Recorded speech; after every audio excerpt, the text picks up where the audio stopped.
이번에 하노이 회담에서 대한민국에 있어서는 진짜 이거 최악의 상황을 우리가 면할 수 있은 그런 진짜 성공적인 회담이었다. 저는 이렇게 생각합니다. 이번 회담 결론에 성과를 꼽는다면 첫 번째 성과는 뭐냐? 북한이 지금까지 북한이 미국과 국제공동체와 30년 동안 핵게임을 했습니다.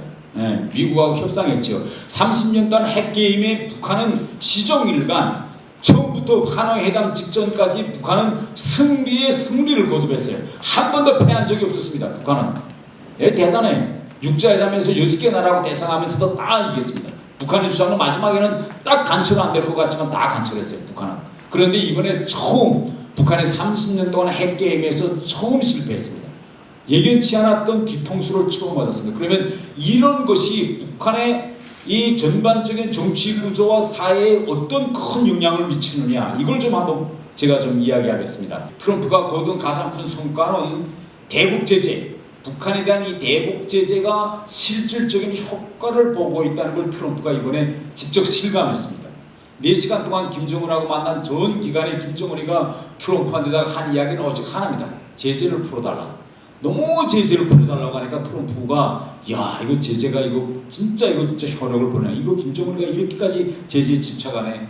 회담 깼어요. 깨고 일어서서 나오는데 여러분 다 아시겠지만은 회담 뒤끝에 어찬 회담하고 그 다음에 점심시간에 이렇게 나와서 어찬을 하게 돼 있었습니다.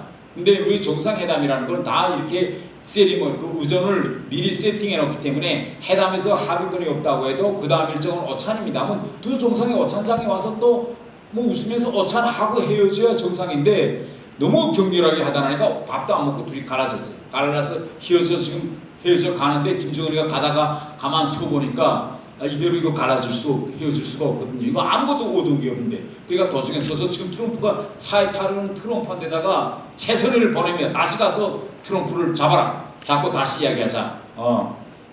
그래서 최선희가 달려와서 트럼프한테 쪽지를 자 우리 김정은 위원장님이 다시 만나자고 한다. 근데 이 순간에 트럼프가 차에 오르다가 그때 만약 트럼프가 다시 돌아와 앉았더라면 일이 어떻게 됐을 수도 있고 트럼프가 너 후에 다시 준비된다면 다시 만나죠 하고 그대로 차 타고 떠나버립니다.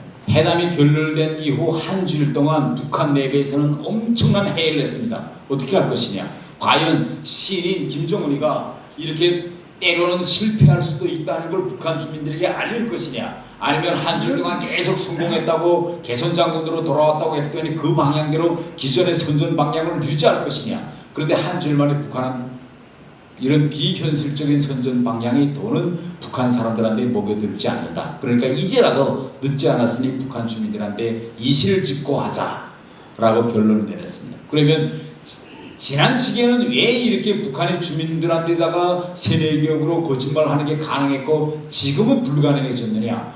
바로 지금 해외에 북한에서 해외에 나와서 일하고 있는 노동자 수가 지금 거의 10만에 달합니다. 10만에 달하는 이 노동자들이 북한에서 해외에 나오면 제일 먼저 구입하는 게 뭐냐? 핸드폰이에요.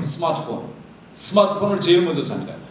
중국 같은 데 도착하면 그 시장에 가면 중고 스마트폰, 아주 최신형 스마트폰에도 일단 누가 쓰다가 거기다 판 중고 스마트폰 제일 좋은 거 50불만 주면 최신형 스마트폰을 살 수 있어요. 거의 모든 사람들이 다 이제 스마트폰을 가지고 있습니다. 해외 나와서 10만 명이 매일 어디 걸 보느냐? 한국 네이버를 봅니다.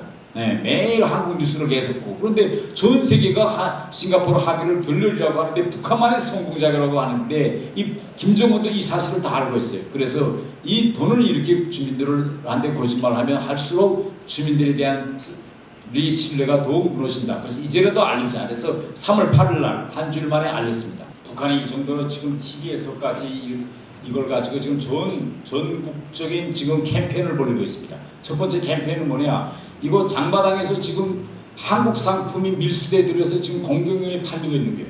이게 몇 년 전까지만 해도 한국 상품 팔다가 잡히면 청사를 했습니다. 그런데 이제는 뭐 제가 얼마 전까지만 해도 밑에다 놓고 팔았는데 이거 단속될까봐 이제는 뽀조시 내놓고 팔다가 지금 단속되고 있는 거예요. 두 번째는 뭐냐? 이거 지방 이 행정단위 그 다음에 검찰 뭐 이런 지방 단위들에서 이걸 그렇게 통제하고 하라고 규칙할 때도 다 내보내고 했는데 이게 규찰대가 들어가서 이거 통제를 하지 못하고 있습니다. 예, 이건 결국 뭐냐, 지방의 모든 행정 이 공안 세력이 그 장사꾼들을 끼고 그 사람들을 하고 결탁되지 않으면 저들조차도 살기 힘듭니다.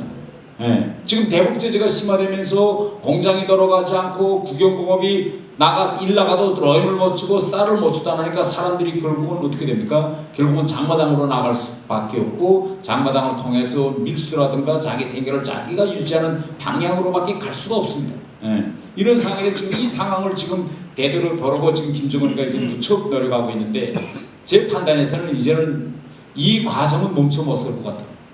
앞으로 북한은 점점 더 자본주의 경제, 시장 경제가 점점 더 뿌리 내리는 이런 과정으로밖에 갈 수 없다. 이렇게 저는 생각하고 있습니다.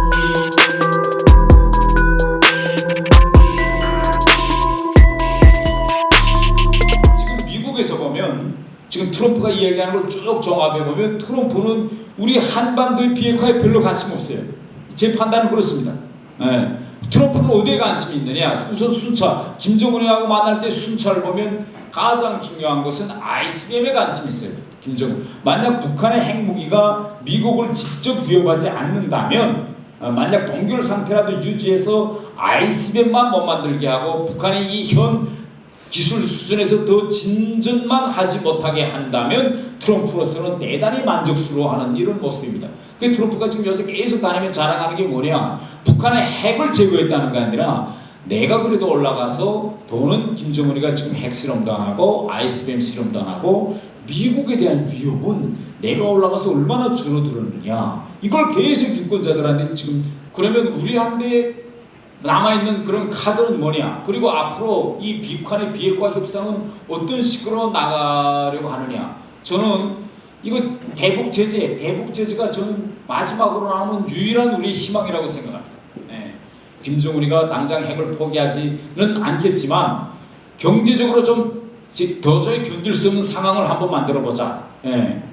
이걸 지금 김정은은 밀수를 해가지고 좀 해결해보자고 하는데 밀수의 방법으로는 뭐 당장 급한 불은 끓겠지만 북한의 경제적 회복이라는 이 근본적인 회복은 찾을 수 없다. 저는 이렇게 생각하고 있습니다. 저는 가장 중요한 건 이렇다고 해서 우리가 조급성에 사로잡히면 안 된다. 저는 이렇게 생각합니다. 절대 조급해하지 말자. 우리도 김정은이가 장기전으로 들어가겠다고 뻗치고 자력갱생 하겠다면 오케이 한번 자력갱생 해봐. 예, 우리도 장기전으로 넘어가자. 그래서 결국은 김정은이가 도저히 이제는 버틸 수 없는 상황까지 만들자. 저는 이렇게 생각합니다. 물론 제재가 오래 시작되면 거기서 살고 있는 북한 사람들한테는 그들이 삶은 대단히 힘들어질 것입니다.